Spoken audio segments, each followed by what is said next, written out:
and they're improving significantly. Can you just buy an antivirus for your PC and put it on the car? Right? Okay, of course that would be good if you can. It turned out the task again is not that trivial. So let's examine some of them. The most popularly used type of antivirus device, software and method are something called signature-based. For those who are not familiar with it, in a nutshell, it's something like this. You got a bunch of people, a bunch of high-power computers somewhere, collecting a ton of information from all over the world, and analyzing them and detect new malware. Once they do, they create a little signature, uniquely identify that malware, they put it in a database. And all the other routers and computers who needs to be protected go there and find out this signature. And then they scan the files to match signatures. Right? That's okay? You buy an antivirus software, mostly they are relied on that, if not exclusively. Today, the modern ones typically use that and a combination of other things. But in the gist, you need to do that, right? So, what's wrong? First of all, it consumes a ton of resources, and that's not the worst of it. The worst of it is the signature database. First, it's very large. Second, it grows fast. Third, you don't even know how fast it grows, so you can't predict. How fast is the malware on your Android phone has been growing? 26 times in the year 2012. Can you predict how fast this is going to go over the next 5 years? It's going to be tough, right? So, and what does that mean? Again, remember that thing? You got limited resources, they can't change. Okay, so answer this question then. How much memory do you need to put on your car? How much CPU do you need to put on your car so that you can remain sufficient to protect yourself 5, 10, 15 years down the road? In the back of your mind, imagine that database is growing like crazy. As it grows, it requires more CPU to process it. It requires more CPU to scan the files. Yeah? Doesn't seem to be very good, right? So, another thing is we said, okay, you want to detect malware, right? You want to detect those malware. Sometimes they're only experienced by cars. Your central thing somewhere, right? They don't know. So you have to take information from the cars. Again, how do you trust those information? There are ways we find out and we test it. That you can easily trick another car. If, let's say a car has a Wi-Fi on it. I put quiet side. I started to use that Wi-Fi, started to attack it while I'm impersonating another guy or another website. That guy is going to say, oh, I'm under attack. And by who and who, I'm going to report. And guess what? That's a legitimate website. So, you can do a lot of that. How do you protect it? Right? And another thing is, you're going to have to keep those malware database on the car up to date. Yeah? Okay. So, those databases, as we say, they grow very fast.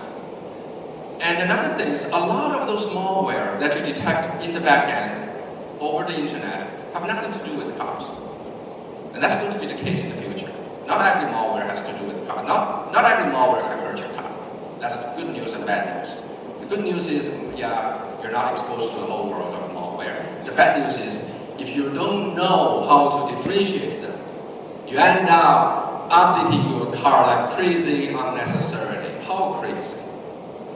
According to A/B Test and in industry, in IT security firm, they are experiencing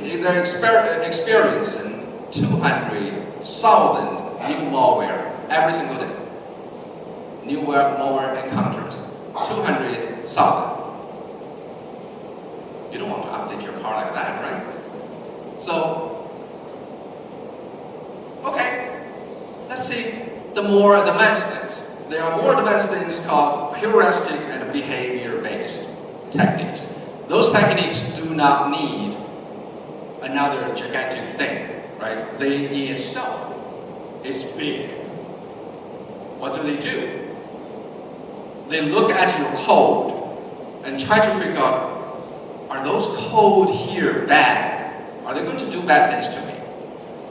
They may execute your code, but in a controlled environment to see what the code does. Very, very so complicated. And again, remember, it doesn't matter how smart we are. Whatever method we come up, we put in the car today, it's going to be obsolete. Very soon. You're going to have to handle that. And guess what? In order for you to be able to do that, and so on the car, that's not going to be easy. That's going to be very costly. There are cloud-based solutions. In a nutshell, it's the following. Well, you know this phone has, you don't want to put antivirus on the phone, too little, right? Too little of phone tool, right? We said, okay, I got something suspicious. What do? I send it to the cloud, let the cloud handle it. Tell me whether that file is good or bad before I execute it. Okay, that's a good thing. That's a good way to do it. It's a compromise, but that's not sufficient. It also suffers several limitations we mentioned before to the other type of capabilities. So then you say, just to give you a sense of what it takes to detect malware. Cisco runs a global operation to detect malware on the internet and on enterprise networks. Just some data to show. Every single day, we process 1 terabyte of data. We have over 700,000 probes around the world collecting data. We're examining 100 million email attachments every day. There are more than. We track 40,000 types of vulnerabilities on an ongoing basis. You can't do all of that on a car, right? So we're monitoring, we're checking against 8 million rules. So there's just more and more, just to show you the scale of it. Then you say, okay, many people use Linux. A lot of the malware are targeted to Microsoft, right? And there hasn't been, for many years, for those many years that the Linux has been used as servers, as laptops, as anything, right? There really hasn't been a large-scale outbreak of malware. And automakers are using Linux, a lot of them, right? Can't we just use Linux on the car and so that we don't have to be worried about malware? Okay, so let's examine what contributed to the lack of outbreak of malware over Linux. Yeah? Number one, Linux distributions typically come from a very small number of trusted, well-controlled sources. Okay, then you answer the question. Can you still say that to the cars?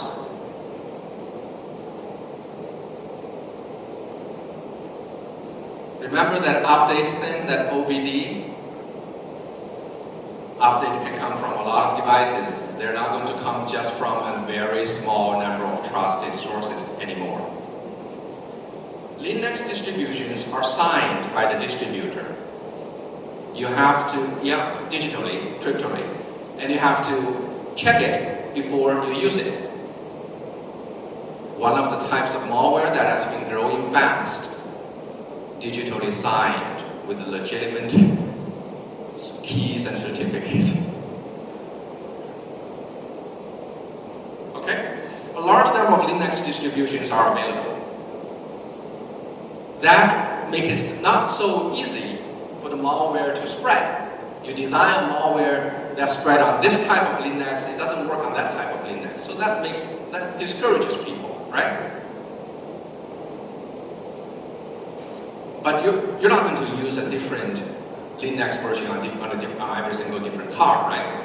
You're going to try to use the same version on as many cars as possible. And also, you don't need a malware to spread to 1 million cars. You just need it to get on 1, 2, 3, a very small number of cars. Then you're going to see a big PR disaster. Yeah? So those factors are no longer effective. Continue. Linux used explicit and different levels of access control. User levels, privilege levels, very explicit.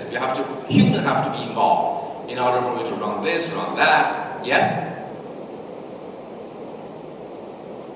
You don't need to get a high level of privilege to do damage. You just need to get on there and execute with the lowest possible access.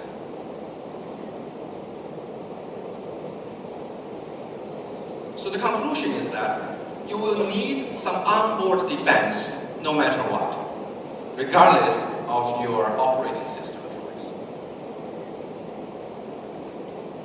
Okay, so here are things that we have been working on to protect this car. We call it a cloud. Oh, sorry, that cloud is misspelled. Sorry. Just a test to see whether you're watching. Assisted malware defense. That fits right in that framework that I just talked about, the framework of the required services. Once again, this is your car and his desire to talk to the outside world. So the very first thing we're doing is an onboard security gateway. It can be software embedded into existing hardware, it can be a hardware plus software version. What it do? It does a bunch of things. So I'll talk about details. And it protects access into the car, it defends your car against the malware. It has a minimum set of resources that do not need to be changed. That's the key word. We don't want it to be changed because it's hard to change. So we're going to have in a cloud. We call it just security cloud, for lack of better words.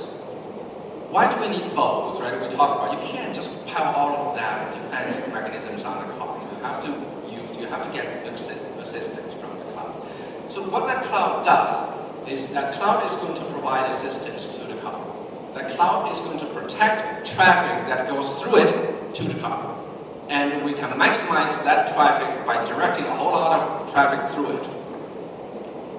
And you can direct as much traffic through it as it can handle. And then we're going to have a very flexible method on the car to balance what's going through it, what doesn't. No matter how you do it, there will be traffic that does not go through your cloud.